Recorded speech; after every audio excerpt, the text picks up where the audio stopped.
This is our Europe. These are our rules. This is our way of life. And for Ukraine, it's a way home. My next guest is a member of the German parliament who says Russia is a terrorist state and therefore Ukraine has to win. Roderick Kisvata joins us from Berlin. Good to have you on the program. Hello, Linda. How are you? Very well. So we heard there from the Ukrainian president really making a case about shared values held by Ukraine and all of Europe, the European standard of life, the European rules of life. Does Germany see this war as a fight for European values? Yes, I believe that the vast majority, as well as the vast majority of the population and the parliament, are standing behind this idea and thoughtful interpretation of this horrible war, yes.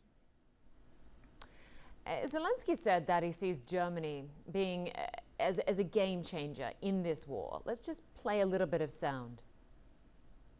France and Germany had the potential to be game changers, and that is how I see our talks today. This is obvious. The sooner we get heavy long-range weapons and our pilots get modern planes, the earlier our pilots can get modern planes. Olaf, the more powerful will our tank coalition. And I'm thankful to you for starting this path. The quicker this Russian aggression ends, we can return Europe to a certain peace.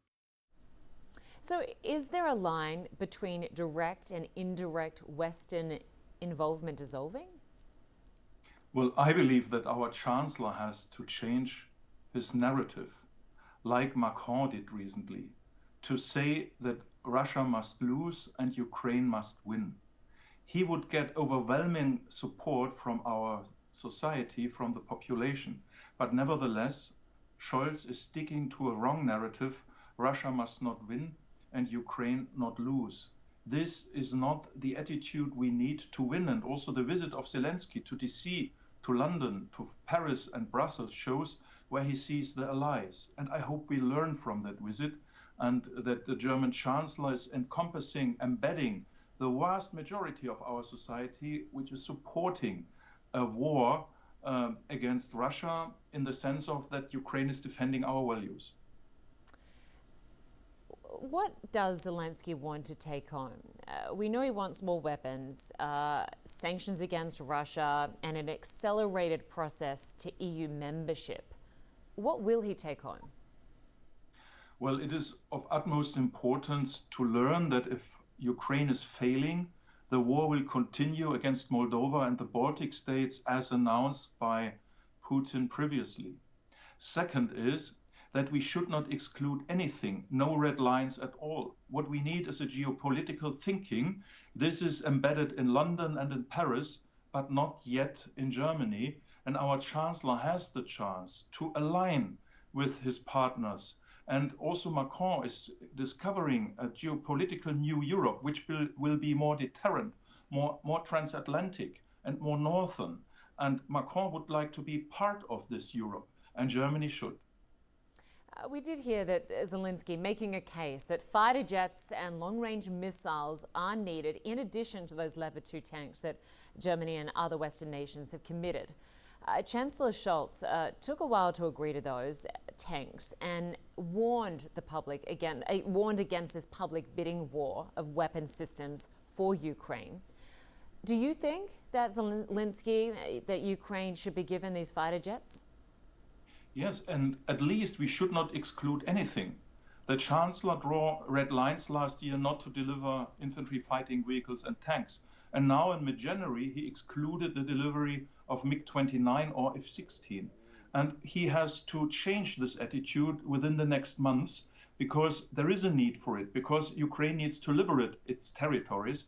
Ukraine needs to regain its sovereignty. And this is available or could be achieved with close air support by fighter jets and long-range missiles, which the US have provided. Also, Germany could. And therefore, we should, because it's our freedom. And we have to stand aside, because Germany was a receiver of security of our partners from 1949, when Germany was rebuilt after the war, until 1990. So we were receivers of security. Now we must become providers of security, aligned with our partners for Ukraine and for the free world. We are defending the rule-based order, and Ukraine is the role model for it.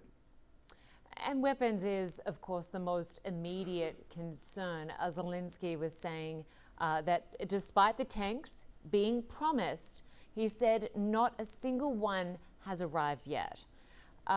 He says that this month and next month is crucial. Can you explain the hold-up with regards to the tanks and what sort of time frame he should expect? The request to Germany started already in March and April last year, but the Chancellery ordered a planning sanction. So they forbade any planning for the industry and for our military force to take stock change of tanks, ammunition, and also as of the 100 billion euro package, nothing was invested in the procurement of ammunition and new artillery systems or even tanks. So we lost more money to inflation, 17% inflation, 17 billion euros. And instead of procuring or providing our neighbors with modern weapons. So the challenge is that we have to change our mindset in Germany. And our partners are willing, and our Chancellor is also supported by the Greens, the Liberals, and the Christian Democrats, but he does not change his narrative so far. So the key factor is our Chancellery. It is not the ruling parties who are able and are willing to do that. So we are in fear that Chancellor Scholz would like to cooperate with Putin, and the first tanks will arrive already in March. I have informed myself today in an organization, in a big staff, European coordination close to Berlin, who are preparing the delivery. So in March we will have the tanks available already in a 2-digit number, and within a year we will have several hundreds. But this is 1 year too late. So it was a planning mistake in the past, and now we have to speed up. All right, good insight there, Roderick Kiswater from Berlin. Good to have you with us. We appreciate your time. Thank you so much. All the best for you. You too. Well, Mr. Zelensky has also been talking with European leaders one-on-one. CNN's Nick Robertson is following those developments from Brussels. Good to have you with us, Nick. So I was just speaking to a member of the German parliament there, talking about when Ukraine can expect the tanks that Germany has promised. He was saying they can expect them in March. But we know Zelensky also wants these fighter jets. Where are the discussions on that? Well, that's what he's doing right now. He's sort of split the 27 European Union leaders into 4 groups and is meeting with them this afternoon. And interestingly, there are 3 Baltic states, and each of those appears in a different group. They are very pro giving President Zelensky, what Ukraine needs, what he says it wants as soon as possible, because they are right up against the border with Russia. They really understand what Ukraine understands, and what the German parliamentarian there was saying, that there are very real threats from President Putin, and they need to be taken seriously. So President Zelensky today spoke to the parliament, spoke to the 27 European Union leaders collectively, had a one-on-one with Giorgia Meloni, the new Italian Prime Minister. But these other meetings are again where he can get face-to-face with a small group of leaders, about half a dozen or so in each of these 4 groups, and really try to persuade them why they need to step up, why Ukraine needs their help. And he does feel that he's making progress on the issue of fighter jets. He did say that he got that commitment from the UK on the training. He did say or indicate that they were making headway on that. But again, it was one of the areas where he said he didn't want to get into too much specificity of what's been discussed behind closed doors, partly not to tip off to President Putin what's happening, but also there's a sequencing behind the scenes here, and we've seen that play out before. And talk to us about the unity, because we did hear from the Ukrainian president describing Europe as Ukraine's home. We also heard from the European Union president talking about how the EU is determined to continue its support for Ukraine, to hold those guilty of crimes accountable, and to use frozen Russian assets to help rebuild Ukraine. And the EU Commission president saying that we are one family. Absolutely. And the European Council President Charles Michel saying Ukraine is the EU is Ukraine. I mean, there's been a real strong narrative here from the leadership that, yes, Ukraine wants to be part of Europe. There are these shared values. Ukraine is coming home to Europe, and the European Union is ready to help Ukraine do that.